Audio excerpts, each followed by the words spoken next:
네, 안녕하세요. 오늘은 3월 26일 화요일, 지금 시간은 오전 10시 30분, 장소는 양평군 강화면 제 독서실입니다.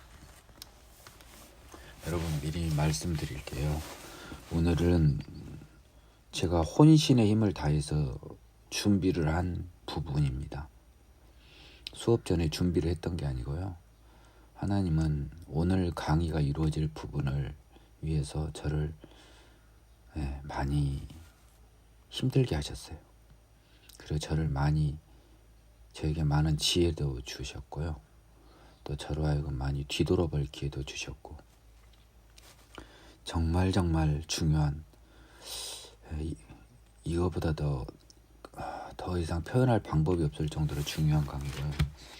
시간이 얼마가 걸릴지 모르지만 미리 범위를 말씀드리겠습니다. 5장부터요 8장 초반, 그러니까 7장까지입니다. 사실은 8장 1절까지 하고 오늘 마무리될 겁니다.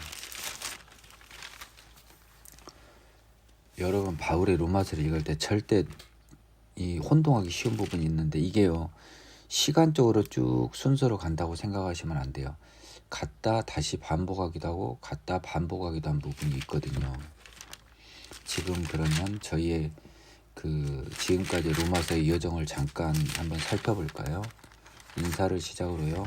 바울은 가장 먼저 죄에 대해서 이야기를 했고요. 죄에 대해서는 하나님의 심판이 있다고 하는 것을 큰 진리를 선언하면서 로마서를 시작하십니다. 그리고 죄에 대해서 유대인과 이방인으로 나누어서요. 유대인들은 자신들은 죄를 짓지 않아도 상관없는 거 아닌가 하는 착각을 하는 부분을요. 로마서 3장에서 꾸짖고 있죠. 초반에서. 이 죄와 심판을 이야기하면서 유대인들은 우리는 죄를 지어도 하나님의 영광을 더 풍성하게 하기 때문에 심판을 안 받는다는 주장을 할 수도 있어요. 사람의 생각으로는. 얼마나 어리석은 생각이에요. 이제 바울의 이 이야기 흐름을 살살 정리라고 보시면 로마서가 정말 입체적으로 들어오실 거예요. 이방인도 당연히 죄에 있죠. 유대인은 분명히 이렇게 따질 것 같아서 바울이 딱 죄에 있다고 못을 박아버립니다. 너희들이 죄인이 되어서 하나님의 영광이 풍성하심으로 심판을 면한다고 하는 말도 안 되는 억지를 부리느냐. 하나님은 너희와 상관없이 의로우시고 풍성하시고 영광스러운 분이다. 그렇기 때문에 이제 죄의 해결의 문제가 필요하지 않습니까? 자, 모든 인간의 죄를 이야기하고요. 죄에 대해서는 심판이 있습니다. 유대인은 살짝 말장난으로 도망가려고 심판을 피하려고 하는데 너희들 못 도망간다. 이방인은 말할 필요도 없다. 그러면 이제 죄를 해결할 방법이 나와야 되겠죠. 그게 바로 하나님의 의였습니다. 믿음의 의였죠. 근데 그 믿음을요, 저는 항상 뭐라고 이야기했습니까? 죄사함을 받아 새롭게 됨으로 변화해야 됩니다. 죄사함을 받고 새롭게 되었기 때문에, 특히 새롭게 되었기 때문에 의인 거죠. 더러운 게 어떻게 의가 될 수 있겠어요? 죄를 짓는 여러분이, 시간이 걸린 죄를 짓는 여러분이 어떻게 하나님의 의라는 말을 쓸 수 있어요? 의는 righteousness입니다. 옳은 거잖아요. 우리는 선악은 판단을 못합니다. 하지만 죄는 악인 걸 알아요. 그런데 죄를 짓는 여러분이 어떻게 하나님의 의에 이르렀다고 착각하시냐고요? 여러분의 그 착각을 오늘 완전히 산산이 부서뜨려줄 바울 선생님의 고백과 주장을 오늘 여러분은 살펴볼 것입니다. 근데 이 믿음이라고 하는 것은요, 어떠한 근거가 어떤 믿음으로 어렵다고 하는 것은 하나님이 하나의 관문을 주셨는데, 그것이 바로 지난번에 본 예수님을 죽은 자 가운데 살리신 그 사실, 부활의 사실을 믿어지게 하는 은혜를 통해서 우리를 의로 여겨주고요. 이게 믿어지는 사람은 죄사함을 받아 새롭게 돼요. 이게 순서가 거의 동시에 일어나는 것이에요. 그러니까 내가 부활을 믿고 싶다고 여러분이 믿어집니까? 여러분이 고백하고 싶다고 고백이 되어집니까? 여러분의 말장난이죠. 그럼 지금까지 여기서 하나님의 의와 믿음에 관한 부분이 여러분의 힘으로 될 수 있을까요? 이것이 여러분의 힘으로 될 수 있을까요에 대한 답이요. 8장이에요. 여러분의 힘으로 안 되고 성령의 법으로 되는데, 사실은 엄밀히 말하면요, 여기서 7장과 8장이 4장 바로 뒤에 나와야 돼요. 제가 봤을 때. 근데 희한하게 또 로마서 편지는요, 바울 선생님이 일단 의롭다 함을 받아서요, 먼저 의롭다 함을 이미 결론을 내버렸어요.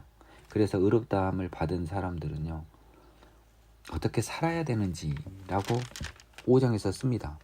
6장에서도 써요. 근데 이걸 쓰고 보니까 얘들이 의롭다는 것을 너무 쉽게 관념적으로만 생각할 것 같은 거예요. 즉 3장 4장을 죄송합니다. 4장이 어디 있죠? 네. 특히 4장 부분을요, 믿음 부분을 믿음으로 의롭게 된 것을 너무 쉽게 생각하고, 이게 너무 관념적이고, 바울은 하나님께 은혜를 받아서 자기는 이걸 다 이해할 수 있지만 일반인들은 모르고 있는 것 같은 생각이 들어서 하느님이 명령을 하신 거예요. 바울아, 너는 지금 벌써 의롭다 하심을 받은 사람의 삶에서 쭉 가버렸어. 하지만 내가 너처럼 은혜를 준 사람처럼 사람들은 믿음으로 의로워지는 것을 그렇게 쉽게 받아낼 수 있을까? 쉽게 만들어질까? 내가 그렇게 모든 사람에게 은혜를 너처럼 줄까? 너 생각해봐. 너 옛날을 생각해봐. 네가 옛날에 죄와의 수많은 싸움을 했던 너를 생각해봐. 나는 사실 그때 너를 봤어. 그때부터 너를 보고 있었다고. 그래서 너의 죄와의 처절한 싸움을 한 너를 알고 있었기에 내가 너를 택해서 내가 너를 12번째 사도, 진정한 사도 예수님께서 바로 죄에서 구원을 한 상태로 끌어버리는 정말 큰 은혜를 줬거든. 그래서 너는 그 은혜가 당연히 왔을 거라고 그냥 감사만 하고 있는데, 사실은 네가 그 큰 은혜를 받기 전에 세상 그 누구보다 죄와의 싸움을 한 걸 나는 알고 있단 말이야. 바울아, 너 그걸 고백해줘. 그래서 바울이 갑자기 7장에서요 갑자기 고백을 하면서요, 유대인들, 특히 유대인들, 자기가 똑같은 길을 걸어왔던 유대인들한테요, 율법의 시대가 지났음을 선언하면서 율법 하에서 자신이 죄와 얼마나 처절하게 싸웠나, 하지만 그 처절한 싸움에서 자기 자신은 결국 죄한테 졌음을 고백해요. 그 자신을, 죄와의 싸움에서 진 자신을 이기게 해주신 분이 바로 예수 그리스도였다는 고백으로 오늘 강의가 마무리됩니다. 따라서 7장 8장은요 어떻게 보면 4장 다음에 나온 게 맞죠. 5장 전에. 근데 분명히 바울은 이 정도면 충분하다고 생각하고 이제 의롭다 하심을 받은 사람의 삶을 쭉 썼다가 6장까지 하나님께서 아니야, 의롭다 하는 길을 오는 게 쉬운 길이 아니었어. 네가 지금 잊어버리고 있어, 바울아. 너의 그때 일을 생각하고 네가 의롭다 한 과정에 대해서 순차적으로 일어났던 모든 것들을 낱낱이 네가 고백해줘. 나는 너의 그 용기가 로마서에서 드러났으면 좋겠어. 그래서요, 바울 선생님이 자신의 부끄러웠던 죄와의 싸움을 부끄럽게 여기지 않고 하나님의 그 이끄심을 따라 로마서 7장 8장을 결국 완성해냅니다. 로마서 7장 8장은요, 특히 7장은요 하나님의 말씀으로 바울이 쓰신 거예요. 확실히 바울은 7장을 쓸 생각이 없었어요. 인간 바울은. 왜냐하면 5장에서 이미 의롭다 하심을 받은 사람의 삶이 나와요. 하나님이 쓰라 그래서 7장을 쓰다 보니까 이제 이 세상에서는 어떤 착각이 발생되냐면, 이 7장이 여전히 의롭다 하심을 받은 걸 전제로 7장이 존재하는 걸로 시간적 순서로 간단 말이에요. 이게 편지를. 그렇지 않아요, 여러분. 시간적으로 7장은 다시 5장은 커녕요, 죄 아래 있고 하나님의 심판에 있는 이쪽으로 가야 될 부분이 지금 7장 일이 와버린 거예요. 이 부분을 제가 로마서 강의를 하면서 하나님이 지혜를 주셔서 깨달은 거예요. 저는 뭐 감각적으로는 알았어요. 이건 뭔가 잘못되어 있다. 이거는 뭔가 바울 선생님이 왜 이걸 여기다 써놨지 하고 나는 의문은 가졌습니다. 하지만 그냥 넘어갔어요. 왜? 성경이니까. 뭔 뜻이 있겠지. 근데 하나님은요, 이 성경에 쓰여진 비밀을 저한테 알려주셨다고요. 바울의 회상신이 7장에 들어가 있다. 너는 그것을 끄집어내서 이게 바울의 과거 회상신임을 네가 많은 사람에게 알려줘야 한다라고 하는 숙제를 저에게 주셨습니다. 벌써 10분을 잡아먹었어요. 오늘 강의가 언제 끝날지 몰라요. 2시간이 가도 좋아요. 여러분, 오늘 강의는 성경 모든 강의를 통해서요, 이론적으로 교리적으로는요 가장 중요한 날입니다. 5장 시작하겠습니다. 의롭다 하심을 받은 사람의 삶. 그러므로 우리가 믿음으로 의롭다 하심을 받았으니 우리 주 예수 그리스도로 말미암아 하나님과 화평을 누리죠. 또한 그로 말미암아 우리가 믿음으로 서 있는 이 은혜에 들어감을 얻었으며 하나님의 영광을 바라고 즐거워하느니라. 다만 이뿐 아니라 우리가 환난 중에도 즐거워하나니 이는 환난은 인내를, 인내는 연단을, 연단은 소망을 이루는 줄 알미로다. 소망이 우리를 부끄럽게 하지 아니하면 우리에게 주신 성령으로 말미암아 하나님의 사랑이 우리 마음에 부음받음이니 우리가 아직 연약할 때 기약대로 그리스도께서 경건하지 않은 자를 위하여 죽으셨도다. 의인을 위하여 죽은 자가 쉽지 않고 선인을 위하여 용감히 죽는 자가 혹 있거니와 우리가 아직 죄인 되었을 때 그리스도께서 우리를 위하여 죽으심으로 하나님께서 우리에 대한 자기의 사랑을 확정하셨느니라. 그러면 이제 우리가 그의 피로 말미암아 의롭다 하심을 받았으니 더욱 그로 말미암아 진노하심에서 구원을 받을 것이니 곧 우리가 원수 되었을 때 그 아들의 죽으심으로 말미암아 하나님과 화목하게 되었은즉 화목하게 된 자로서는 더욱 그의 살아나심으로 말미암아 구원을 받을 것이니라. 그뿐 아니라 이제 우리로 화목하게 하신 우리 주 예수 그리스도로 말미암아 하나님 안에서 또한 즐거워하느니라. 이제 바울 선생님은요 4장하고요 그 3장 후반 하나님의 의를 통해서요 이 믿음의 의, 죄사함 받아 새롭게 되는 이 성령이라고 하는 것을 그게 터치를 안 하셨단 말이에요. 성령이 분명히 작동한 게 있는데 성령을 터치를 안 하고 그냥 믿음을 자기가 그냥 이렇게 새롭게 됐고 변화된 자신이 의롭게 됨을 너무 당연하게 생각을 하고요. 이제 변한 자기 자신은 자기를 비롯한 또 변한 성도들은 하나님의 자녀들은 이제 어떻게 사느냐를 설명해 주고 계시는 거예요. 우리가 믿음으로 의롭다 하심을 받았잖아요. 이거 결론이 났으니까 이제 어떻게 살 것이냐 이 말입니다. 죄사함 받아 새롭게 됨으로 의롭다 하심을 받았으니 그러면 예수 그리스도로 말하면 이제 하나님과 화평을 누리자예요. 한마디로 말하면 이 답이 나온 게요 5장 11절이에요. 우리 주 예수 그리스도로 말하면 하나님 안에서 또한 즐거워하느니라. 이 말이 그 말 아닙니까? 5장 1절과 11절이 똑같은 말이라고요. 똑같은 말이라고요. 이제 하나님과 아버지로 부르면서 화해가 이루어졌고 평안 속에서 하나님과 사이좋게 지내잖아요. 왜냐하면 우린 죄인이 아니니까, 더럽지 않으니까. 근데 죄를 짓는 사람은 이게 안 돼요, 여러분. 내가 누차 이야기. 아니, 시간이 걸린 죄를 짓는 분은 제발 여러분 주제 파악하세요. 여러분은 회개를 통해 다시 들어오시라고요. 이 좋은 걸 누리고 싶으시면, 누리는 척 하고 싶으시면 들어와서 척 하십시오. 마치 그러니까 좋은 대학을 예를 들어 좋은 대학이 너무 부러워서 그 학생들 흉내 내려고 그 학생 학교 들어가면 여러분이 그 학교 학생 됩니까? 여러분은 그런 사람처럼 불쌍한 사람이에요. 다시 입학 시험을 쳐서 그 학교를 들어오세요. 그럴 기회를 하나님이 주셨어요. 회개를 통해. 또한 그로 말미암아 우리가 예수 그리스도로 말미암아요. 믿음으로 서 있는 지금 믿음이라고 하는 게 죄사함 받아 새롭게 됨을 바울 선생님은 자기가 쉽게 돼가지고요.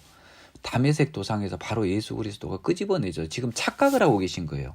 이 믿음으로 서 있는 게 쉬운 건 줄 알고 막 지금 다 믿음으로 다 의롭게 돼서 이거 쓴다가 하나님한테 혼나고 쓴 게 7장이거든요. 이걸 잘 보고 보세요. 그로 말미암아 우리가 이제 예수로 믿음 말미암아 죄사함으로 새롭게 되는 이 은혜에 딱 들어가니까 이제 하나님의 영광을 바라고 즐거워하잖아요. 하나님의 영광은요 하나님 앞에 서는 것을 말해요. 여러분 조심하십시오. 하나님의 영광을 바란단 말은요 우리가 하나님이 그 글로리를 바란다가 아니라요 우리가 감히 하나님 앞에 설 수 있는 것을 바라는 거예요. 하나님의 영광에 나아가는 걸 바라는 게 생략돼 있어요. 우리가 하나님의 영광을 구할 필요도 없어요. 하나님은 그 자체로 영광스러우신 분이에요. 다만 그것을 도적질하지 않는 것만 필요한 거예요. 네? 하나님의 영광을 도적질하지 않아야 돼요. 우리가 하나님 은혜에 감사하는 것과요, 우리가 어떤 하나님의 영광을 만들어주는 게 아니에요. 다만 하나님의 영광을 도적질하는 경우가 굉장히 많아요. 이렇게 해서 하나님 앞에 나아가고요, 즐거워합니다. 화평을 누리고요. 3절은 뭡니까? 늘 즐겁지만은 않을 거 아닙니까? 우리 삶이. 우리가 환난 중에도 즐거워한단 말이에요. 이런 좋을 때뿐만 아니라 평상시뿐만 아니라 환난 중에도 즐거워한대요. 황당하잖아요. 환난에 즐거울 수는 없잖아요. 근데 왜 즐거워합니까? 이유가 나와 있어요. 환난은 인내를, 인내는 연단을, 연단을 소망을 이루는 줄 알미로다. 소망이 우리를 부끄럽게 하지 않냐면 5장 이어지죠. 그러면 우리가 환난 중에 즐거워하는 가장 큰 이유는 뭐 때문이에요? 예. 국어 공부한 사람도 답은, 예수 1도 모르는 사람도 소망 때문이라고 써야 돼요. 예. 이 문장 구조가 그렇게 흐르고 있잖아요. 소망 때문입니다. 실제로도 설명을 드릴게요. 환난 중에도요, 우리는 참고 하나님의 시간을 기다리고요, 그 과정에서 하나님은 믿음의 연단을 이루어줍니다. 우리 성도들의 삶은요, 이 믿음의 연단을 통해서 소망을 이루어야 되는데요, 제가 복음서의 소망은 이유를 묻지 않고요, 믿음을 죄 사함받아 새롭게 함보다 더 단순 무식하게 나아갈 것이, 믿음은 가끔 그런 말로 돌릴 수 없는 믿음의 단어가 가끔 나와요. 하지만 천국은 무조건, 소망은 무조건 천국 소망입니다. 이거는 단 하나의 예외가 없어요. 결국 이런 인내와 연단을 통해서 천국 소망을 완성한다는 겁니다. 천국 소망이 완성되는 게 우리 믿음의 완성이에요. 천국이 완전히 내 것이 돼야 내가 들어갈 아버지의 나라를 확실하게 내 손에 잡아야 여러분은 죽음과 죄를 온전히 이깁니다. 이 천국 소망이 우리를 부끄럽게 하지 아니하면, 이것은요, 복음을 부끄러워하지 아니한다는 것과 똑같은 연장선상이에요. 우리 인간이, 더러운 인간이 천국을 소망하는 건 부끄러운 겁니다. 당연히 부끄럽죠. 근데요, 왜 안 부끄러워요? 복음을 부끄러워하지 않는 건 하나님의 능력이라고 그랬잖아요. 여기 나와 있잖아요. 그 하나님의 능력이 이제 이거예요. 우리에게 주신 성령으로요, 하나님의 사랑이 우리 마음에 부음받음이. 뭔 말이에요? 하나님의 사랑은요, 예수로 볼 수도 있어요. 그 성령으로 말미암아 우리가 예수같이 돼버렸다는 소리입니다. 예.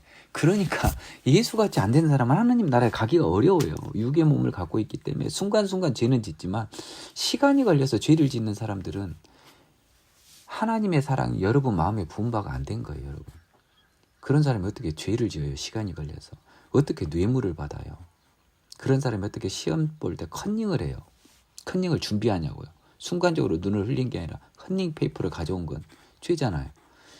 예? 그런 사람은요, 하나님의 이름을 망령되이 부르는 죄까지 걸려서 굉장히 큰 벌을 받을 거예요. 그런 죄를 관행적으로 지으면 회개가 더 어려워질 수도 있으니 빨리 회개의 길로 돌아가시고요. 오늘 7장 강의에 여러분은 모든 집중을 하셔야 됩니다. 이거는 슬 흘려 들으세요. 7장에 집중하십시오.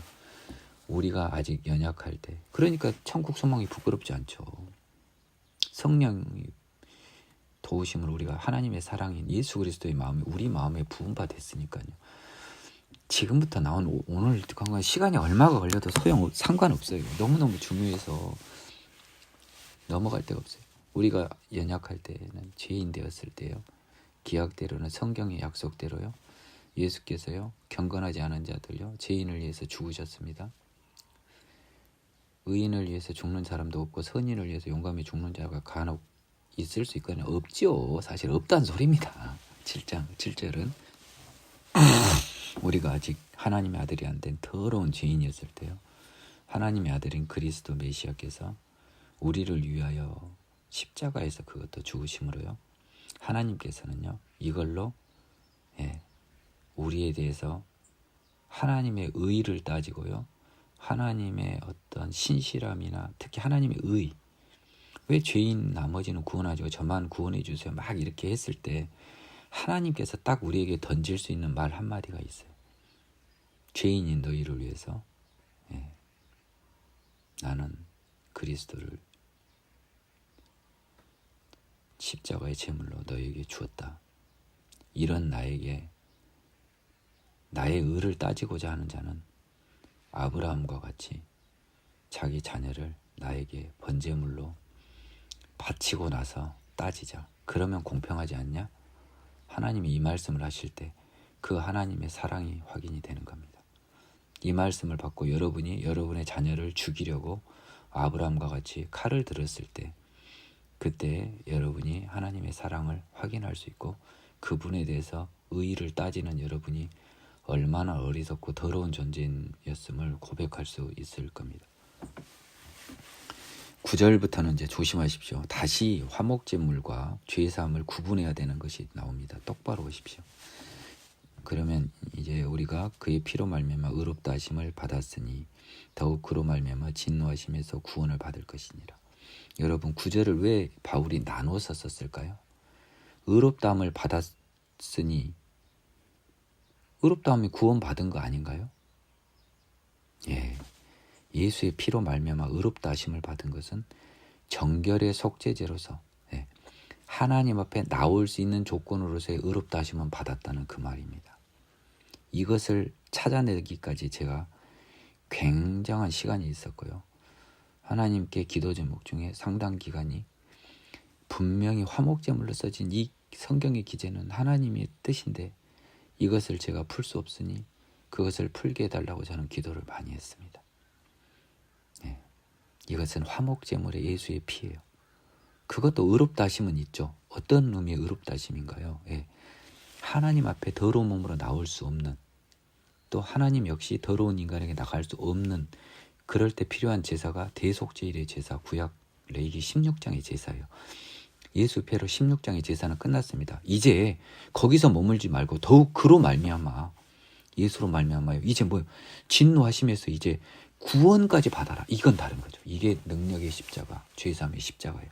그러니까 9장을 둘로 나눌 수 있는 것을 여러분이 몰랐으면 이제는 아시고요. 이것을 하나님의 지혜 속에서 여러분에게 깨닫게 해달라고 여러분 기도하십시오. 우리가 원수 되었을 때 다시 설명해 주고 있어요. 9절을. 그쵸? 원수가 됐잖아요. 안 받잖아요. 이스라엘 민족의 성전을 떠나셨습니다. 이스라엘 민족 의미 없는 대속제일의 제사만을 지냈죠. 하나님도 안 계신 곳에 오시지도 않는데. 근데요, 이러다 하나님이 먼저 자기 자신이 셀프 제사를 드린 거라고 제가 이야기했잖아요. 우리가 원수되었을 때, 하나님께 원수되었을 때 그 아들의 죽으심으로 하나님께 화목하게 된 거예요. 예수의 피로 하나님이 우리에게 나오게 된 걸 화목하게 된 걸로 표시한 거라고요. 여러분, 거룩한 하나님이 더러운 인간 앞에 나올 수 없기 때문에 원수된 하나님이 먼저 예수 제사로 대속제일의 제사를 치러서 정결함의 제사는 치른 다음에, 그래서 먼저 화목은 됐어요. 나올 수 있게 됐다고요. 대속제일처럼요. 자, 이제 화목하게 된 자로서는 거기에 머물지 말고 그의 살아나심으로 말미암아 구원을 받을 것이니라. 그의 살아나심이 뭐였어요, 여러분? 4장 24절. 믿음의 근거 아닙니까? 믿음의 근거 아닙니까? 예수의 부활을 믿음으로 고백함으로써 믿음으로 말미암아 구원을 받을 것입니다. 9장 10절을 설명하기 위해서요, 제가 1년 반이 넘는 시간 저만의 방식으로 하나님께 기도를 했습니다. 제발 이 부분을 열어주십시오, 하나님. 그래서 저는 열어줬어요, 솔직히. 이렇게 써져 있는 걸 내가 이걸 이렇게 보지는 못했지만 내 마음속으로는 분명히 예수 그리스도의 그 제사는 단순히 하나님과 우리의 화목함을 위한 정결함의 속죄제일 뿐이고 우리가 다시 태어난 것은 또 다른 문제란 걸 저는 알았어요. 그 이야기를 제가 전파하면서 얼마나 많은 오해를 받았는지 몰라요. 많이도 전파 안 했는데요. 더러운 죄를 짓는 사람들이 구원을 받고 싶은 욕심이 있다 보니까 저를 나쁜 사람 취급하는 거예요. 성경을 바꾸고 싶겠죠. 마음이 너무 아팠어요, 그때. 11절은 아까 말했습니다. 11절은 1절이 반복돼요. 이제 하나님이 완전히 화목하게 됐고요. 그 다음에 우리 주 예수 그리스도 말미암아 여기 있습니다. 하나님 안에서 또한 즐거워하는 하나님 안에서가 여기서는 중요해요. 바울 서신서에서요, 여기서 유일하게요, 그리스도 예수 안에서란 말 대신 하나님 안에서란 말이 나왔어요. 예, 예, 이제 우리가 하나님 안에 들어간 거예요. 하나님 자녀 된 거예요. 그러니까 즐겁죠. 구원을 받은 거예요. 그러니까 9절 10절은요. 의롭다 하심을 받았으니 해서 딱 끊어요. 전단 후단을 끊으라고. 10절도요. 화목하게 되었은즉 하고 끊어요.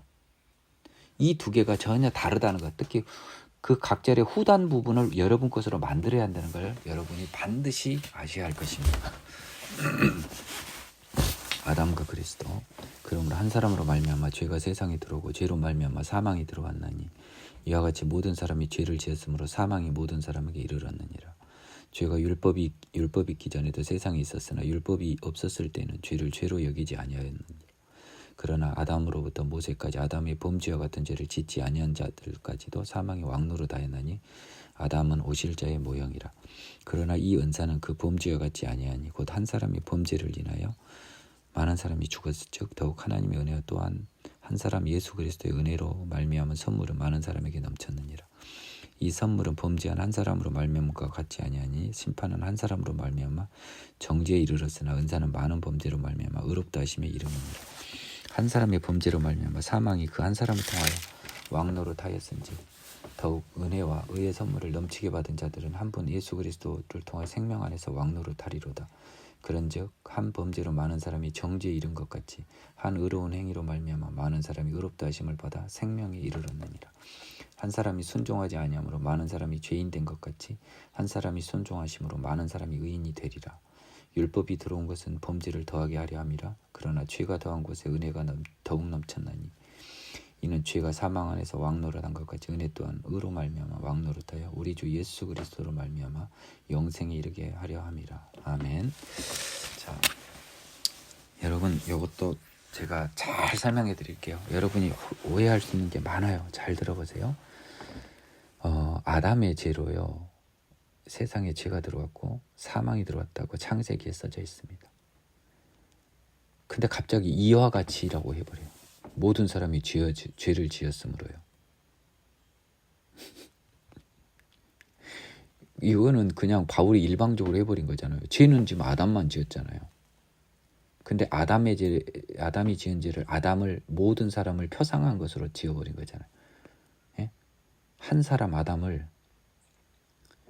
한 사람으로 말하면 죄가 이게 아담인 건 누구나 알잖아요. 근데 우리 조상 아담으로 말미암아 모든 사람이 죄를 지었다고 죄가 유전되는 것처럼 써서 사망이 모든 사람에게 이르렀다고 단정을 해버렸다는 거예요. 이것은요 하나님의 선언이에요. 여러분이 이것을 받아들이고 말고는 여러분의 고난이 아니에요. 하나님의 선언입니다.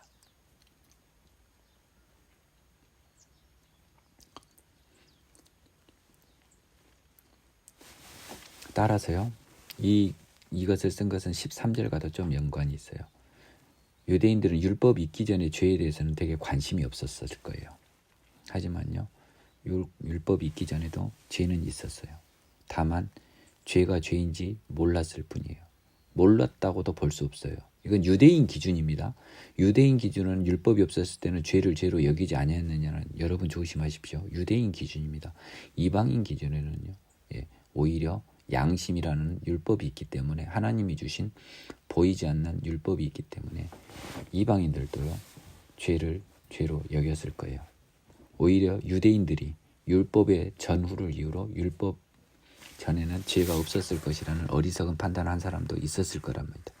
그렇지만 그렇지 않다는 거죠. 아담부터 모세까지는요. 율법이 있기 전을 말하는 겁니다. 여러분 이거 잘 보세요. 13절이에요. 14절은. 율법이 있기 전에도란 말을 아담으로부터 모세까지로 바꿔 쓴 거예요. 똑같은 말이잖아요. 아담과 같은 죄를 짓지 아니한 자들과도 사망이 왕노릇하였으니 아담은 오실자의 모형이라는 거예요. 즉 한 사람의 죄로 모든 사람들까지 그 죄가 퍼져나가는 거잖아요. 그런 모형이라는 거예요. 그럼 오실자의 모형도 아마 뭘 거예요? 그 한 사람으로부터 많은 사람에게 퍼져나갈 것을 예측할 수 있잖아요. 15절은 여러분이 접속사 그러나에 이제 필이 꽂히면요. 살짝 오해를 발생할 수 있어요. 근데 15절을 딱 읽어보면 뭔 말이냐? 범죄와 같지 아니한 게 퍼져나가는 것은 똑같아요. 퍼져나가는 모양은 똑같은데 이것은 퍼져나가는 내용이 다르다는 겁니다. 퍼져나가는 내용이 아담은 뭐가 퍼져나갔어요? 죄와 사망이 퍼져나갔잖아요. 짓지 않은 사람한테도. 근데 오실자에는 아마도 좋은 것이 퍼져나갈 거 아니에요? 퍼져나간 게 나쁜 것과 좋은 것에서 차이가 있기 때문에 이 은사는 범죄와 같지 아니하니라고 한 거예요. 방식은 오실자의 모형이다 해서 퍼져나가는 방법은 똑같은데 퍼져나가는 그 실체가 더러운 것이 퍼져나가고 여기는 깨끗한 게 퍼져나가는 거예요. 여러분 이게 그 말입니다. 이게 곧 한 사람 범죄를 하는 많은 사람이 죽어버렸지만 한 사람의 그러니까 하나님의 은혜와 또한 한 사람 예수 그리스도의 은혜로 말미암은 선물, 복음, 영생 이것은 많은 사람에게 퍼져나갔어요. 그러니까 범죄로 죽게 한 것이 많이 퍼져나갔고요. 은혜로 말미암은 선물, 좋은 것이 많이 퍼져나갔다. 이겁니다. 예? 바울의 서신서를요. 바울 머릿속에 들어가지 않으면 이해를 못해요.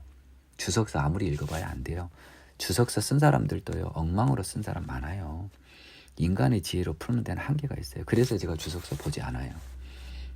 가급적 거의 안 봐요. 그런데 제가 로마서에서 풀고 나서 본 주석서 중에 나중에 보니까 단 한 자도 보지도 않은 주석서가 내가 푼 거하고 똑같은 게 많은 하나 확인했거든요. 딱 하나 봤는데 하나 확인했어요. 아직 안 나왔는데. 하나님의 주석이 제일 확실합니다. 16절. 이 선물은 범죄한 한 사람으로 말미암은 것과 또 같지 않다고 또 하잖아요. 예. 이 15절이 반복된다니까요. 뭐가 같지 않아요? 똑같이 퍼져나가는 건 똑같다고요. 근데 퍼져나간 내용이 더러운 게 퍼져나가냐 깨끗한 게 의로운 게 퍼져나가냐. 심판은 한 사람으로 말미암아 정죄에 이르르니. 그러니까 아담으로 말미암아 죄에 대한 심판과 정죄가 퍼져나갔고요. 은사는요. 의롭다 하심에 이른 것이 퍼져나간 거예요. 이 말을 설명하고 있다고요. 말미암은 것이 한 사람으로 말미암은 것이 예? 죄로 인한 심판이 퍼져나갔냐 심판과 정죄가 퍼져나갔냐 예, 의롭다 하심이 퍼져나갔냐 이겁니다.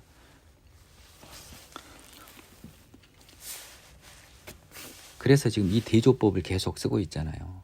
다만 모형이라고 함으로써 14절에서요. 예수를 통해서 아마 좋은 것이 퍼져나갈 것을 우리는 기다릴 수 있는 거예요. 여기까지 있고도. 한 사람 범죄로 말미암아 사망이 왕노릇 탄 것 같이 더욱 은혜와 의의 선물을 넘치게 받은 자들은 한 번 예수 그리스도를 통하여 생명 안에서 왕노릇 하리로다. 이것도 잘 봐야 돼요. 아담의 범죄로 말미암아요. 예. 뭐가 왕노릇했어요? 사망이 왕노릇했잖아요. 사망은 죄의 결과죠. 자, 죄가 왕노릇 죄와 사망은 똑같은 말입니다, 여러분. 사실은요. 그러니까 죄가 왕노릇해도 되는데 굳이 사망이 왕노릇했다고 썼어요. 결과가 최종 죄의 완결판이. 그러면 의의 완결판은 뭐예요? 이제 여기서 퀴즈를 내는 거예요. 믿음의 완결판은 뭐예요? 영원한 생명이죠. 구원, 영생이죠. 그러니까 생명이 왕노릇한다라고 써진 거예요. 마지막에. 생명 안에서 왕노릇하다니까 여러분들이 헷갈려. 생명이 왕노릇한다고 하는 게 맞아요. 그렇잖아요. 대조법이니까. 바울이 머리 좋고 글 잘 쓴 사람 아닙니까? 그 사람이 비록 번역을 통해서 우리가 맛은 많이 퇴색이 돼버렸어요. 한국 김치를 미국인이 아무리 흉내내봐야 김치 흉내밖에 안 돼요. 한국 김치를 알려면 어떻게 해야 됩니까? 한국 와서 한국 김치를 먹어야 되잖아요. 지금 우리는 이 흉내낸 김치란 말입니다. 이 번역본이기 때문에. 그럼 바울의 머릿속으로 들어가면요. 정말 완벽한 김치 맛을 볼 수 있는 거예요. 머릿속으로 들어가 보자는 거죠. 바울 선생님은 죄의 완결판이 죄와 사망 중에 사망을 택해서 사망이 범죄자들에게 왕했다면 우리는 은혜를 통해서요. 예, 믿음을 통해서 영생을 얻으니 그러면 우리는 믿음이 왕노릇 한다고 한 대신 영생이 왕노릇 한다고 쓸 거 아니냐고요. 그러지 않겠어요. 예, 그 말입니다. 그래서 은혜의 선물을 넘치게 받은 은혜의 선물이 뭡니까? 은혜와 의의 선물 믿음 아닙니까? 예. 믿음은 우리가 받은 거예요. 이렇게. 그래서요. 생명이 왕노릇한 거예요. 이제 우리는요. 예. 사망이 아니라 생명. 반대잖아요. 그러니까 더더욱이 얼마나 이 글 잘 쓰신 분이에요. 저는 바울 선생님 로마서에 푹 빠져버린 건요. 제가 뭐 자랑은 아니지만 제가 다른 능력보다 글 쓰는 능력은 조금 있다고 그래도 조금 있는 것 같아요. 남들도 인정을 해주고. 그런 제가 봐도 이 글은 이건 번역이 돼서 날라왔지만 야, 이 참 대단하다라는 소리밖에 안 나오더라고. 여러분의 이 바울 선생님의 글을 여러분이 글을 노래 잘하시는 분이 노래 잘하는 사람 봤을 때 와 진짜 나보다 너무 잘한다. 나는 잽도 안 된다. 그 느낌 같은 걸 받은 거예요. 그런즉 한 범죄로 많은 사람이 정죄 이른 거지. 계속 반복해 주세요. 여러분들이 어리석음을 알고 있어요. 지혜 없음을 알고 있어요. 그래서 계속 설명해 주시고 있어요. 저처럼 말로 설명해 주셨으면 얼마나 쉬웠을까요?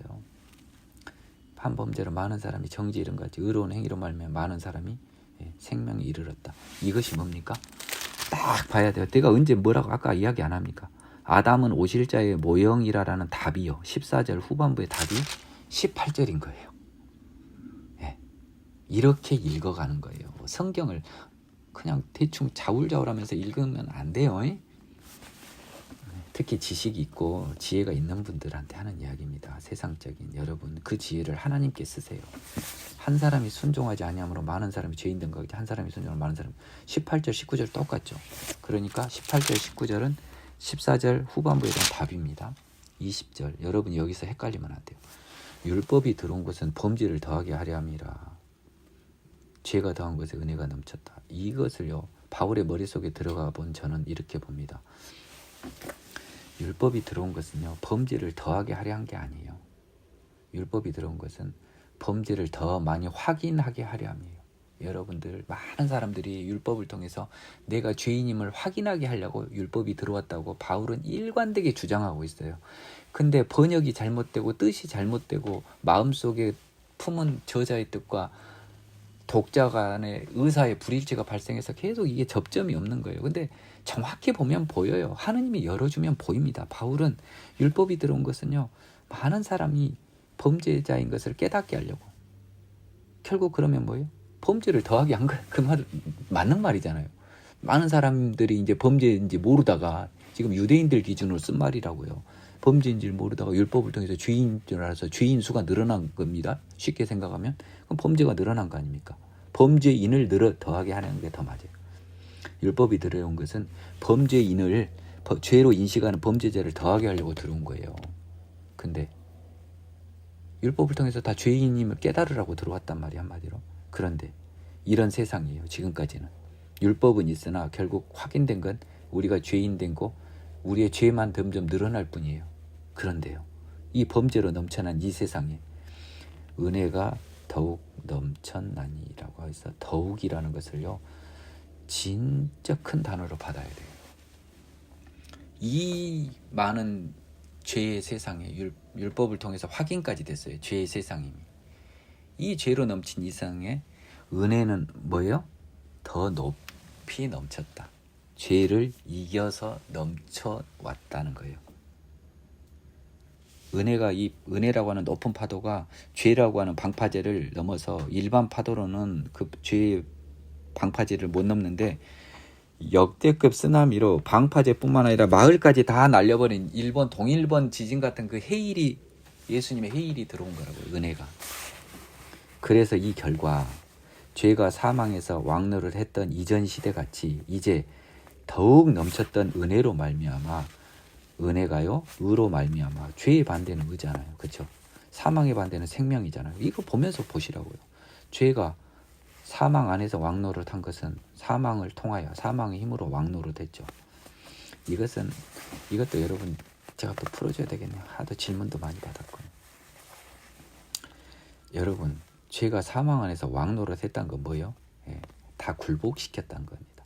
죄를 짓게 만들었다는 거예요. 자기의 부하로. 은혜로 의로 말미암아 왕노릇 됐어요. 의가 왕노릇 하면 뭐예요? 다 의인으로 만든다는 소리 아니에요. 그리스도 말미암아 영생에 이르게 하기 위해서요. 의가 왕노릇 한 거예요. 왜? 의에 굴복하니까. 의인 되니까. 시간이 걸리는 죄를 절대 짓지 않으니까. 마치 사탄에 속을 것처럼 뇌물 받을 마음이 좀 들었다가 아니야. 나는 하나님의 생명으로 다시 태어난 사람이야. 와이프 수술비나 애들 학비는 하나님이 마련해 주시든지 아니면 다른 방법이 있든지 아니면 그것도 하나님의 뜻일 거야. 죽는 것도 학비 못 내서 학교 못 간 것도 하나님의 뜻일 거야. 이래버리면 사탄은 어떻게 해야 되죠? 이때 사탄의 심정을 헤아려 보세요. 진짜 옆에서 노답이다라고 할 겁니다.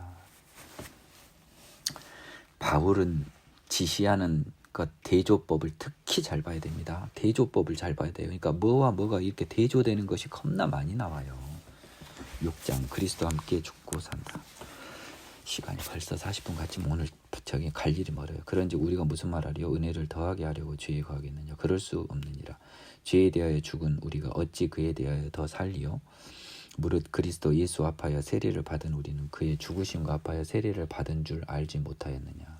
그러므로 우리가 그의 죽으심과 합하여 세례를 받음으로 그와 함께 장사되었나니 이는 아버지의 영광으로 말미암아 그리스도를 죽은 자 가운데서 살리심과 같이 우리로 또한 새 생명 가운데서 행하게 하려 함이라. 만일 우리가 그의 죽으심과 같은 모양으로 연합한 자가 되었으면 또한 그의 부활과 같은 모양으로 연합한 자도 되리라. 우리가 알거니와 우리의 옛사람이 예수와 함께 못 박힌 것은 죄의 몸이 죽어 다시는 우리가 죄에게 종노를 하지 아니하려 함이니 이는 죽은 자가 죄에서 벗어나 의롭다 하심을 얻었음이라. 만일 우리가 그리스도와 함께 죽었으면 또한 그와 함께 살 줄을 믿노니 이는 그리스도께서 죽은 자 가운데서 살아나셨음에 다시 죽지 아니하시고 사망이 다시 그를 주장하지 못할 줄 알미로라. 그가 죽으심은 죄에 대하여 단번에 죽으심이요 그가 살아계심은 하나님께 대하여 살아계심이니 이와 같이 너희도 너희 자신을 죄에 대하여는 죽은 자요 그리스도 예수 안에서 하나님께 대하여는 살아있는 자로 여길지어다. 그러므로 너희는 죄가 너희 죽을 몸을 지배하지 못하게 하여 몸의 사역에 순종하지 말고 또한 너희 지체를 불의의 무기로 죄에 내주지 말고 오직 너희 자신을 죽은 자 가운데서 다시 살아난 자같이 하나님께 드리며 너희 지체를 의의 무기로 하나님께 드리라. 죄가 너희를 주장하지 못하리니 이는 너희가 법 아래 있지 아니하고 은혜 아래 있음이라. 마음만 급하니까요. 오늘 7장은 안 들어갑니다. 다만 7장에서야 중요한 것을 알려드릴 테니까 여러분이 예습하도록 하십시오. 7장의 맛배기까지는 해야겠어요. 네. 이제 그리스도의 삶으로 이제 하나님과 화평을 이뤘잖아요. 그렇죠? 네? 그러면서 아담과 그리스도는 왜 이야기했냐고요. 네? 아담과 그리스도는 왜 또 이야기한 거예요. 네.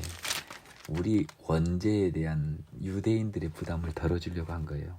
그러니까 아담과 그리스도는 여러분들 들으라고 준 소리가 아니에요. 유대인 들으라고 준 소리예요. 바울의 로마서를 보면요. 신약 성경 본 사람들은요. 구약 성경도 잘 모르고요. 특히 이 율법과 관련돼서 지금 은혜를 설명하고 있는 게 5장 후반부예요. 아담과 그리스도는. 누구 보라고 한 소리예요? 유대인 보라고 한 소리예요. 진짜 바울의 유대인에 대한 안타까움과 사랑은요. 로마서 곳곳에 묻어 있습니다. 이게 바울의 안타까움과 사랑일까요? 하나님이 사랑하는 거예요. 그래서 하나님의 사람들은 하나님이 유대인을 얼마나 사랑하는지를 성경에서 봐버리니까 유대인들이 언젠가는 구원을 받고야 말 것이라는 것을 믿을 수밖에 없어요. 이 유대인들 말쟁이들과 똑같이요. 유대인들한테 한 말이라니까요. 계속. 그러면 이제 거꾸로 아까 율법을 안 지켜서 하나님의 영광을 풍성한 것처럼 은혜를 더하려고 죄를 지어버릴까요? 또 말장난하잖아요. 그럴 수 없다는 거죠. 죄에 대해서 죽은 우리가 어찌 그 가운데 살리요라고 합니다. 이 말은 바울 선생님 이 답은요. 우문현답이에요. 은혜를 더하게 하려고 죄에 거하겠나고는 말이 안 된다. 말 자체로. 왜 현명한 답이냐. 그럴 수 없다. 왜? 은혜는 이미 죄에 대해서 죽은 사람이 받은 거잖아요. 그렇죠? 은혜는 죄에 대해서 죽은 사람이 은혜를 받았단 말이에요. 근데 은혜 가운데 사는 사람이 어찌 죄에 대해서 살 수 있겠어요? 말이 안 된다는 소리예요. 죄와 이미 멀리 와버렸잖아요. 죄로부터. 그러니까 은혜도 못 받은 사람들이 이 말장난을 하는 거다라고 하는 거죠. 바울 선생님. 우문현답이에요. 그리스도 앞하여 세례를 받은 우리는 지금 제가 이게 7절은 미리 맛배기 드린 게 뭐냐면 이 6절을 쓰신 바울 선생님이 그리스도 앞하여 세례 받은 우리는 이거 갖고 하나님한테 혼난 거예요. 야 바울아, 너는 지금 그리스도 앞하여 세례 받은 것이 단순히 물 세례를 말하는 게 아니고 성령 세례를 당연히 너는 받아서 전제하고 네가 줘서 전제하고 있잖아. 근데 성령을 모르는 사람을 너 어떡할 거야? 너 그 사람들 어떻게 할 거야? 이 녀석아 너 똑바로 전해. 그러니까 바울이 7장을 쓴 겁니다. 8장하고 7장을 다시 거꾸로 돌아간 거라고요. 지금 이건 성령을 받은 걸 전제로 지금 다 쓰고 있어요. 지금 모든 게 의롭다 하심을 받아버렸잖아요, 지금. 근데 바울은 예수 그리스도의 성령 세례를 받아버렸다고 너무 당연한 걸로 생각하고 지금 이게 쓰고 계신 거예요. 여러분 이걸 알아야 돼요. 그래야 내일 7장은 다시 시간이 백투더 퓨처가 아니라 이제 백투더 뭡니까? 패스트인가 뭐 과거로 돌아가는 거예요. 과거로. 응? 과거로 돌아가는 거라고. 이것이 맛배기예요, 여러분. 성령을 받기 전이라고요. 7장은. 성령 받기 전에 바울이라고요. 예수 알기 전에 바울이란 말입니다. 너무 답을 알려줬거든요, 여러분. 그런 전제에서 7장을 반드시 읽어보면 내 강의 듣기 전에 여러분이 하나님이 깨우쳐 주실 수도 있어요. 예수 그리스도 아파의 세례, 성령 세례를 받은 우리는 죽으심과 아파의 세례를 받은 줄 알지 못하냐. 당연한 거죠. 성령 세례 받은 사람들은요. 죽으심과 아파야는 뭡니까? 또 이것도 여러분, 우리 4장 24절로 가라니까. 요거 죽어서 살아나심, 요거 우리 믿음의 근거니까요. 그 죽었다 살아나신 거 하파야가 맞아요. 근데 지금 세례의 의미를 자꾸 이 세상에 죄의 몸을 죽인 걸로 생각하니까 일단 부활은 놔두고 죽으신 거 아파야 세례를 받은 거를. 그러면 뭐가 나오겠습니까? 부활한 것도 나오겠죠. 우리는 예수 그리스도와 연합한 자라고 한 거예요. 본질이. 2장은. 예수 그리스도와 연합은 죽으심과도 연합이요 부활하심과도 연합이라고 이야기해요. 나중에 5절에서 이야기하죠. 자, 이러면 먼저 이거는 죽으심과 연합을 쓰는 게 3절이에요. 죽으심과 아파요. 세례를 받았다. 성령을 받았다. 예수 그리스도도 십자가에서 죽으심으로 하나님이 합격하고 찍어준 거 아닙니까? 하나님의 사역을 완성하신 거 아닌가요? 그래서 세상의 심판 권한이 예수님한테 넘어가는 것은 십자가 사역 때문에 그런 거예요. 우리가 성령 받아 새 사람 된 것처럼 예수도 십자가 사역을 완성한 후 보이지 않는 하나님께서 보이는 하나님인 예수님한테 모든 하나님의 권한을 맡겨버리신 거고. 그러니까 예수님이 오시기 전에는 심판도 존재할 수 없어요. 심판할 사람이 없잖아요, 여러분. 누가 심판을 해요? 하나님이 물론 심판을 하시지만 우리가 부활, 천국과 지옥의 심판은 심판대 앞에 서야 되는데 형체가 없는 하나님의 심판을 받는 것은 상상할 수가 없어요. 예수님 앞에서 여러분은 심판을 받을 것입니다. 이것을 알아야 돼요. 그러므로 우리가 그 죽으심과 아파야 세례 받음으로 죽었으니까, 세상의 몸이 죽었으니까 예수 십자가에, 그러니까 예수와 연합한 건요, 이 예수님이 인간의 몸을 갖고 있었잖아요. 그렇죠? 인간이었다니까요, 몸은. 근데 죽었잖아요, 인간 몸은. 근데 신령한 몸으로 부활했잖아요. 문 닫힌 달을 뚫고 들어온 예수님은 신령한 분이란 말이에요. 제가 누차 나중에 요한복음에서 이야기하지만 누굽니까? 의심하는 도마한테 손 못자국을 보여주셨다가 도마 못구멍 만지게 한 다음에 손 빼자마자 손 구멍 난 손에 살을 확 채워버리셨던 예수님이라고요. 그래서 도마가 깜짝 놀라서 와, 예수님이 우리 선생님이 하나님의 아들이었다고 고백하잖아요. 여러분은 그것도 지금 예수님이 손에 못자국 갖고 부활했다고 하는 상상한 여러분, 그 손못자국 만져라는 찬송을 부르는 여러분은요, 예수님의 자녀가 아니에요. 죄송해요. 예수님은요, 못자국 없이 부활하셨어요. 신령한 몸으로요. 이 죽은 몸하고 못자국 난 죽은 몸하고 불부활한 몸하고 뭔 상관이 있대요? 어차피 7장만 하려니까 좀 자세히 할게요. 아무 상관이 없어요. 신령한 몸으로 완전히 새로운 몸이 태어난 거예요. 동일성이 유지된 완전한 신령한 몸으로 태어난 거라고요. 여러분은 이 지구상에 있는 여러분의 질병을 갖고 부활할 거예요? 근데 왜 예수님은 십자가에 못을 갖고 못자국을 갖고 부활해야 돼요? 그럼 바보 같은 질문이 어디 있어요? 그것이 인간 죄인의 마음 아닌가요? 그것이 도마의 마음 아닌가요? 그래서 예수님은 이 더러운 자야 하면서 사실 얼마나 꾸짖었겠어요. 그러면서 사랑하는 제자였기 때문에 신령한 몸에 순간적으로 구멍을 낸 거예요. 그 만져봐라고. 도마는 만졌죠. 이러니까 내가 예수님이 이제 믿었어요. 근데 이건 하나님의 아들이라고는 못 믿은 거예요. 우리 선생님인 거 믿었죠. 근데 살이 차져버린 거예요. 구멍 난 게 순간적으로 다시. 그 손이 채워져 버린 거라고, 구멍이. 하나님의 아들이시구나. 부활을요, 도마와 같은 관념을 하는 여러분은 은혜에 오지 못한 사람이고 죄인이에요.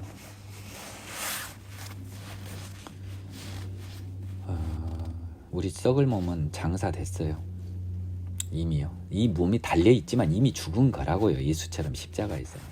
왜냐면 우리는 관심이 없어요. 썩어버린 몸은 부활할 신령한 몸에만 관심이 있지 아직 보이진 않아. 지금 내 몸 한가운데 조그마한 세포가, 부활의 세포가 있을 뿐이에요. 지금 점점 자라서 내 죽는 그 순간 그건 꽃처럼 피어날 거예요. 이는 아버지의 영광으로 말미암아 그리스도를 죽은 자 가운데서 살리심과 같이 우리로 또한 새 생명 가운데서 행하게 하려 합니다.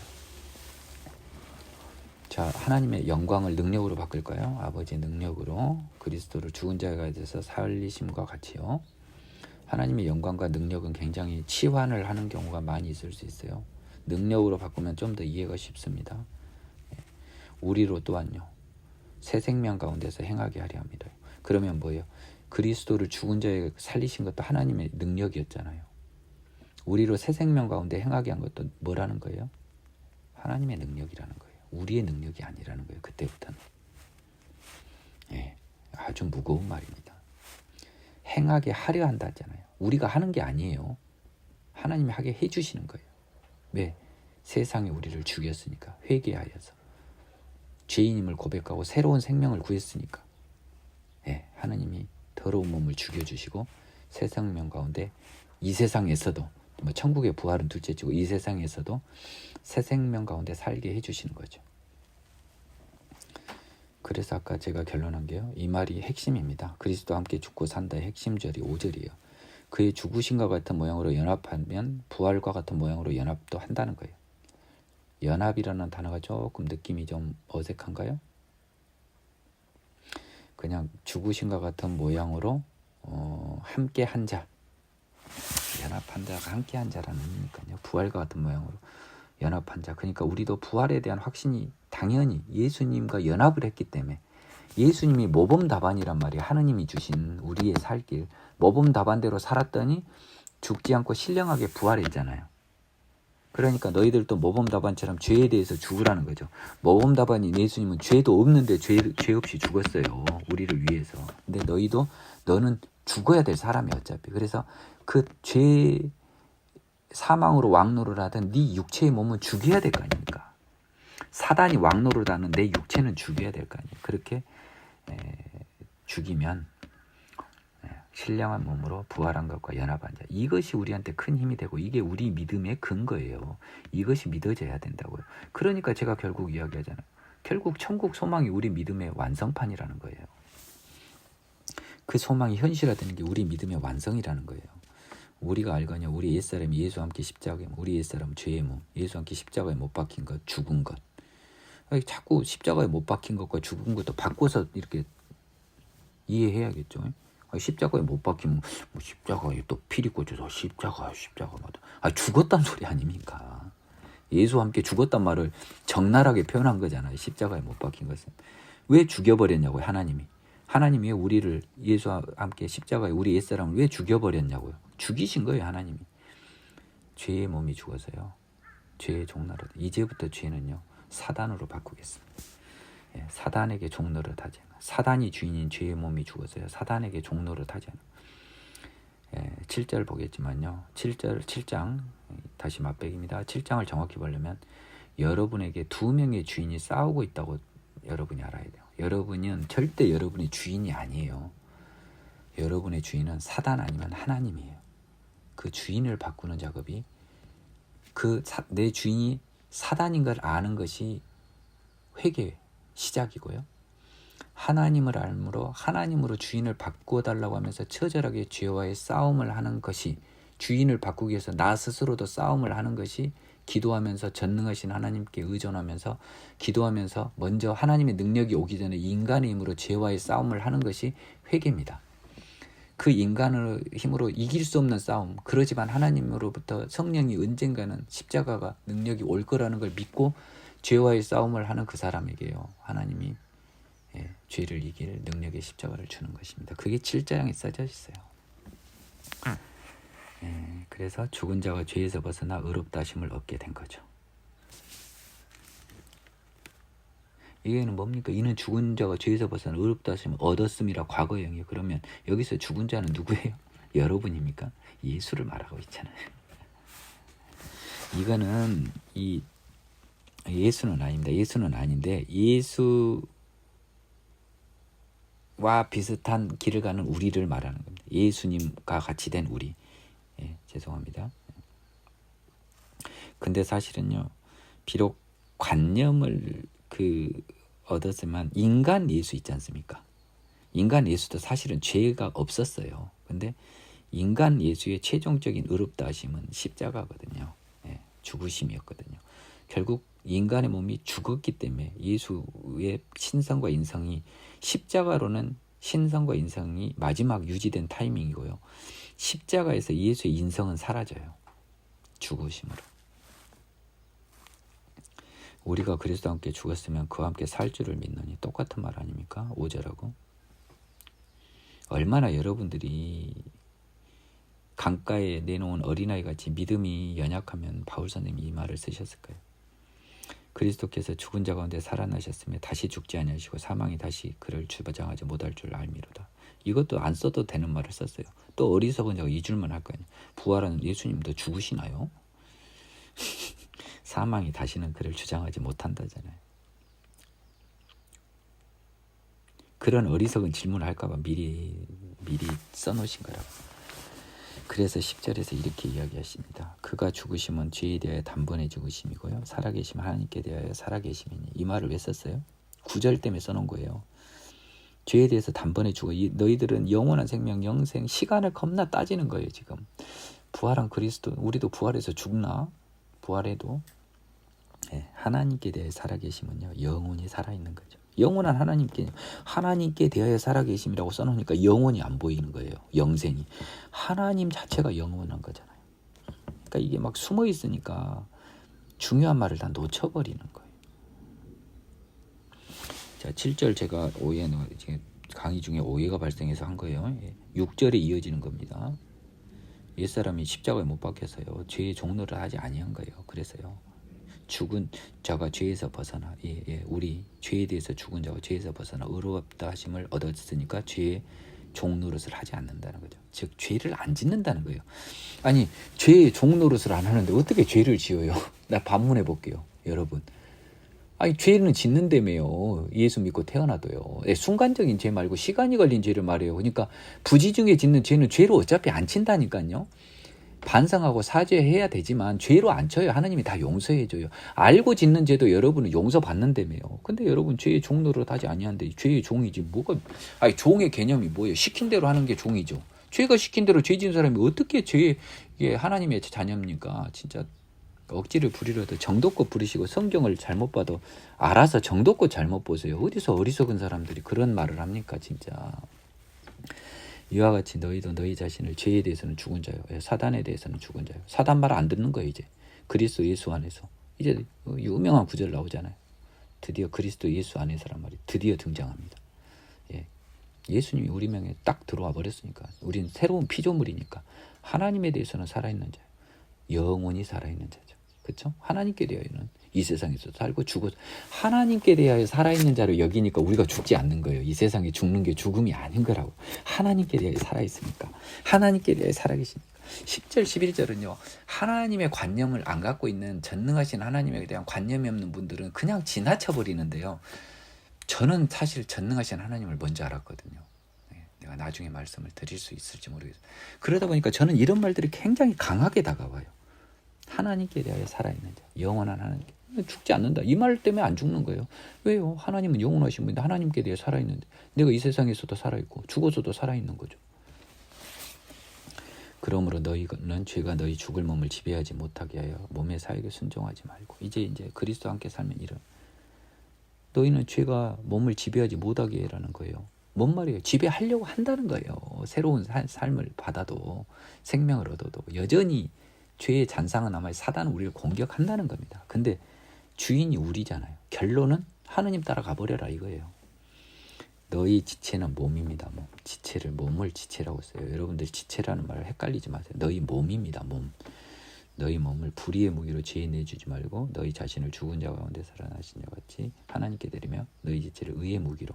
자, 이거는요 여러분들이 좀 이해를 하기 쉽게 해서요. 자, 무기라는 단어가 등장했어요. 무기라는 단어가 등장해서 무기는 공격하는 수단이잖아요. 예. 그러면 죄의 무기를 불의의 무기는 뭐냐면요. 요것만 설명해 주면 아주 개운하게 끝납니다. 여러분 민 변호사 나름 잘 가르치네라고 할 수도 있어요. 여러분 제 착각이지만 방금 이제 하나님이 주신 지혜인데요. 불의의 무기는 뭐냐면요. 죄의 진영에 있는 무기잖아요. 그래서 불의의 무기로는 뭘 공격할까요? 의의 성을 공격할 거 아닙니까? 의의 성을 공격하는 무기고요. 의의 무기는요. 의의 성에 있는 거니까. 불이 죄를 공격하는 무기일 거 아니에요. 이제 알겠어요? 지금 사단이 여러분을 의의 성에 있는 여러분을 무기로 막 의를 이기려고 들어오는 그 무기가 있고요. 의의 성에서 사단의 공격을 지키려고 방어하고 사단을 공격하는 무기, 죄로 의를 공격하는 무기와 의로 죄를 공격하는 무기로 나누면 아주 쉬워요. 근데 우리한테 안심을 시켜주잖아요. 이거는 이 성령 받은 사람들은요, 이 말이 그냥 딱 느껴져요. 왜냐하면 시간이 걸린 죄에서 고민하다 죄를 짓지 않고 예전 같으면 무조건 지었을 죄를 짓지 하지 않는 나를 보면 이 14절이 온전히 믿어지고 고백이 돼요. 죄가 비록 너희를 주장하지 못한다는 뭔 말이에요? 너희의 주인이 못 된다는 거죠. 그 말이에요. 지금 주장하는 게 뭐예요? 이렇게 해라고 하는 거잖아요. 너희 주인이 못 된다. 왜냐하면 너희 주인이 하나님이니까 그 말을 이렇게 씁니다. 법 아래는 율법 아래는 죄인들이 율법을 받았잖아요. 은혜는 그리스도의 자녀한테 준 거니까. 뭐 다른 말로 뭐예요? 너희가 죄인이 아니고 하나님의 자녀이기 때문이라는 거예요. 하나님의 자녀는 사단이 결국 너희를 주장 못해. 너희를 못 이겨. 너희 주인이 못돼. 너희가 고민하고 갈등하나 결국 하나님의 은혜의 성령의 법 때문에 죄를 이기는 거예요. 시간이 걸려 죄를 짓는 사람은 이런 구절은 도대체 어떻게 보시는 건지 반문하고 싶어요. 의의 종. 그런즉 어찌하리 우리가 법 아래 있지 아니하고 은혜 아래 있으니 죄를 지으려 그럴 수 없느니라. 너희 자신을 종으로 내주어 누구에게 순종하든지 그 순종함을 받는 자가 종이 되는 줄을 너희가 알지 못하느냐. 혹은 죄의 종으로 사망에 이르고 혹은 순종의 종으로 의에 이르느니라. 하나님께 감사하리로다. 너희가 본래 죄의 종이더니 너희에게 전하여 준 바 교훈의 본을 마음으로 순종하여 죄로부터 해방되어 의에게 종이 되었느니라. 너희 육신이 연약함으로 내가 사람의 예대로 말하다니 전에 너희가 너희 지체를 부정과 불법에 내주어 불법에 이른 것까지 이제는 너희 지체를 의에게 종으로 내주어 거룩함에 이르라. 너희가 죄의 종이 되었을 때는 의에 대하여 자유로웠느니라. 너희가 그때 무슨 열매를 얻었느냐? 이제는 너희가 그 일을 부끄러워하나니 이는 그 마지막이 사망입니다. 그러나 이제는 너희가 죄로부터 해방되고 하나님께 종이 되어 거룩함에 이르는 열매를 맺었으니 그 마지막은 영생이라. 죄의 삭슨 사망의 하나님의 은사는 그리스도 예수 우리 주 안에 있는 영생이니라. 자, 이것도요 14절까지 쓰고요. 바울은 마무리 하려고 그랬어요. 이거 뭐 하루 이틀 걸린 작업이 아닙니다. 이 작업이 지금 3개월 내내 한 2달 정도는 소요됐을 것 같거든요. 이거 쓰는데 적어도 한 달. 그럼 이제 하루 이거 다 썼어요. 6장을. 아이고야 하면서 이제 다 썼단 말입니다. 한나절. 이제 원래는 어디로 넘어가려고 그랬냐면 이제 이제 9장으로 넘어가려고 그랬어요. 바울은. 근데 하나님이 야, 너는 너 안다고 너무 막 써버린 거 아니냐. 좀 자세히 써라 해서 이제 이 13절을 다시 풀었었습니다. 그래서 어리석은 자들을 환기시키려고 또 6장 1절처럼 법 아래 있지 않고 은혜 아래 있으니까 죄를 지으냐? 말도 안 된다는 소리죠. 똑같은 말. 너희 자신을 이건 이제 아까 의의 종, 뭐의 종, 뭐 이렇게 종의 개념이 뭐냐면 종은 뭐냐면 자기가 시키면 시킨 대로 하는 것. 뭐 순종이란 거 쓰지 마세요, 여러분. 그러니까 있기는 그렇게 있는데 생각할 때는 시키면 시킨 대로 하는 사람이 종이잖아요. 그렇잖아요. 시키면 시킨 대로 하는 거 따라가는 게 종이잖아요. 그럼 죄의 종은 죄가 시킨 대로 해요. 그러니까 사망. 순종의 종은 의에 이르느니라. 이게 좀 어려워요. 순종의 종이라고 하니까 여러분이 헷갈릴 수 있어요. 그러니까 하나님의 말씀을 따르지 않는 것이 죄의 가장 큰 특징이기 때문에 사실 틀린 말은 아니에요. 근데 엄밀하게 말하면 뭐의 종으로 의에 이르는 겁니까? 예수의 종으로 의에 이른다고 해도 맞죠. 그렇죠? 예수님, 그러니까 순종을 예수로 바꾸면 훨씬 느낌이 더 정확해요. 이제는 우리가 죄를 따르지 않고 하나님의 종으로 써야죠. 하나님의 종으로 의에. 저는 무조건 하나님의 종으로 바꿉니다. 나는 그렇게 바꿔 읽어야 맞아요. 순종의 종으로 하면 약하다고요. 물론 순종이 죄에 반대되는 개념이긴 맞아요. 근데 하나님의 종으로 의에 이래요. 하나님의 말씀에 대한 순종의 종으로라고 할까요? 단순히 순종으로 오니까 조금 헷갈리잖아요. 예. 근데 또 보면요, 바울이 대구법 여기서는 독특해요. 죄의 반대는 의예요. 그렇죠? 사망의 반대는 생명이에요. 그러면 여기서는 의에 이르느니를 말고 생명은 안 나왔어요. 그래서 보면은 이런 뜻이네요. 방금 깨우쳤습니다. 왜 순종의 종으로 의에 이르느니라로 썼는지 이제 보이네요. 죄에서 사망으로 가죠. 그렇죠? 의에서 생명으로 가잖아요. 그러면 의의 종으로 생명에 이르느니라 하는 게 맞아요. 근데 왜 생명 단계 이전 단계인 의와 생명 이전의 단계인 순종이 나왔을까요?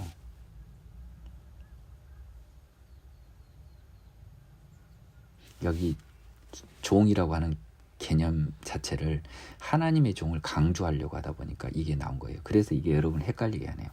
이거를 정확히 보려면요, 의의 종으로 영생에 이르느니라가 맞습니다. 그리고 이거는요, 이것이 생략된 거예요. 순종의 종으로 의에 이르러 의인이 되어 영생에 이르게 되느니라가 맞아요. 바울의 서신서를 정확하게 이해한 사람은요, 제가 뭔 말하고 있는지 알 거예요. 순종의 종은요, 예수 그리스도의 종으로 바꿔 읽는 게 제일 그나마 나을 것 같습니다. 일단은요, 하나님께 감사하리로다. 너희가 본래 죄의 종이었잖아요. 죄가 시키는 대로 죄 지었다 이 소리 아닙니까? 너희 전하여준 바 교훈의 본 복음을 순종하여 예수 그리스도. 교훈의 본, 전하여준 바 교훈의 본은요, 예수 그리스도입니다. 교훈의 본은 예수 그리스도예요. 마음으로 순종하여. 그러니까 제가 이 순종을 예수로 보는 게 맞을 것 같더라고, 왠지 느낌에. 너희의 전하여준 바 교훈의 본 예수 그리스도입니다. 마음으로 순종하여 이제 죄로부터 해방되어 의에게 종이 되었느니라. 이게 지금 16절 후반부를요, 다시 설명해 주고 있어요. 예수님 이제 의에게 종이 됐으니까 뭐예요? 의가 시킨 대로 하니까 죄를 안 짓는 거 아닙니까? 의에게 종이 된 여러분이 죄를 짓는다고 여전히 뻔뻔하게 일요일마다 와서 회개하는 여러분이 어떻게 예수 그리스도의 사람이에요? 강대성을 더럽히는 거예요. 그거는. 지금은 모르고 그러신 걸로 알고 있어요. 여러분, 이제라도 늦지 않았어요. 죄사함을 받는 회개의 길을 온전한 믿음의 길로 오세요. 어디 후루꾸 같이 그냥 불법 입학하고 부정 입학하려고 하지 마시고. 되지도 않아요. 천국은. 그게 정규 입학밖에 안 받아주는 나라라고요. 너희 육신이 연약하면 내가 사람 예대로 말하는 이 말이 뭔 말이냐면요, 너희가 머리가 나쁘고 믿음이 약하니까 너희 알아듣게 말한다 이 말이에요. 이 말을 바울이 많이 나가는 게 뭐냐면 자기가 받은 지혜와 은혜가 너무 큰 거예요. 그걸 전해주는 사람은 이 마음을 갖게 돼요. 바울의 심정을 이해가 가요. 그래서 이 말이 너희들이 잘 모르겠어. 그러면 너희 몸을, 전에는 부정과 불법, 죄란 말도 안 쓴 거잖아요. 죄라는 단어 대신 부정과 불법을 썼잖아요. 너희들이 잘 모르니까 부정한 것과 불법에 내주어서 불법에 이른 거예요. 죄를 불법에 이른 거잖아요. 죄 대신 불법으로 지금 써놨잖아요. 사망 이런 거 대신 불법. 현실적인 단어를 갖다 쓴 거예요. 너희들이 지혜가 좀 약하고 믿음이 약하니까 너희 알아먹기 쉽게 한다. 그러나 이제 너희 몸을 의에게 종으로 내주어 거룩함에 이르라고 한 거예요. 자꾸 너희들이 뭐 은이 뭐니 뭐 생명이니 이런 말 모르니까 이제 거룩함으로 바꿨어요. 거룩함은 좀 알지 않을까라고 해서요. 다 똑같은 말인데. 너희가 죄의 종이 되었을 때는 의에 대해서 자유로웠죠. 뭔 말이요? 죄 지으니까 하나님에 대해서는 자유로웠잖아요. 자유로웠단 말이 뭔 말이에요? 몰랐다는 거예요. 부담을 안 느꼈다는 소리 아니에요. 부담을 안 느꼈다. 한마디로. 죄 짓는 것에 부담을 안 느꼈다는 거예요. 의에 대해서 자유로웠다는 것은 죄의 종이니까 우리 주인님 말 들어야 되니까 죄 짓는 거에 대해서 자유로웠어요. 부담이 없었어요. 별로 없었어요. 상관없었어요. 근데 그때 너희가 그렇게 자유로웠을 때, 자유로웠다는 건 긍정적인 단어잖아요. 그러니까 바울이 탁 치고 들어와 버리잖아요. 탁 치고 들어오는 게 이분 기술이에요. 근데 살짝 꼬셔가지고, 근데 너희는 의에 대해서 자유롭고 참 편하게 살았지. 뭐 술도 마시고 여자도 몰래 만나고 뇌물도 받아먹고 단란주점 가고 뭐 골프 치고 뭐 재밌게 살았지. 자, 이제 딱 반문을, 그때 너희가 뭔 열매를 못 얻냐? 자세히 봐라. 너희들은 그걸 부끄러워하잖아. 다시 돌이켜봐. 자랑할 거 있으면 너희가 그때 했던 거 서울시청 광장에서 연설을 한번 해봐. 못하죠. 부끄러워서. 그 마지막은 사망이래요. 그러나 이제는 너희가 죄로부터 해방돼서요 하나님께 종이 됐어요. 그러니까 제가 아까 순종의 종을 하나님의 종으로 바꾸라고 하던가요? 이거 뭐 내가 이거 보고 한 건가요? 하나님의 마음을 받고 예수님의 영으로 태어나면은요 성경이 제대로 보이는 거라고요. 그때부터. 성경은 육신의 몸을 입고 있는 눈은요 그냥 그 가짜 눈인 거예요. 성경은 그 눈을 반사시켜버려요. 안 보여줘요. 하나님의 힘으로 태어난 사람한테 스펀지처럼 쭉쭉 빨아먹게 이렇게 만들어주신 신비의 책이라고요. 그러니까 신학자들이 헛소리를 하는 거예요. 그렇게 믿음이 없는 자들이. 이제는 너희가 죄로부터 해방되고 하나님께 종이 됐죠. 그래서 거룩함, 의 대신 거룩함을 바꾼 거예요. 지금 거룩함이 이르는 열매를 맺었어요. 마지막은 영생이라. 이것만은 양보할 수 없잖아요. 마지막은 영생이라. 그래서 마지막 정리하십니다. 죄의 삭은 사망이고 하나님의 은사는 그리스도 예수 우리 주 안에 있는 영생이다. 죄의 결과는요, 예수 그리스도의 힘으로 태어나지 못한 일반 죄의 결과는요, 죄인의 결과는 결국 멸망, 사망이고요. 하나님의 은혜에 따른 예수 그리스도를 주신 하나님의 은사는 예수 우리 주 안에 있는, 이 말이 뭡니까? 영생 예수 우리 주 안에 있단 말이 아니에요. 예수 우리 주 안에서 살아가는 여러분에게는 이런 의미예요. 여러분에게는 영생입니다. 그리스도 예수 우리 주와 함께 살아가는 여러분은, 죄의 종이 아닌 여러분은, 예수의 종인 여러분은 영생을 얻습니다. 영생을 얻습니다. 천국 소망으로 마무리가 되네요. 야, 1시간 12분이 지나버렸네. 수고하셨습니다. 내일은 7장 8장을 하는데요. 7장 8장만 하는데 8장 후반부는 그렇게 중요하지 않아요. 7장이 제일 중요하고요. 아무튼 내일 강의를 위해서 꼭 예습을 해보시고, 오늘 강의를 기초로 7장이 다시 시간이 거꾸로 돌아간다는 것을 여러분 유의하십시오. 수고하셨습니다.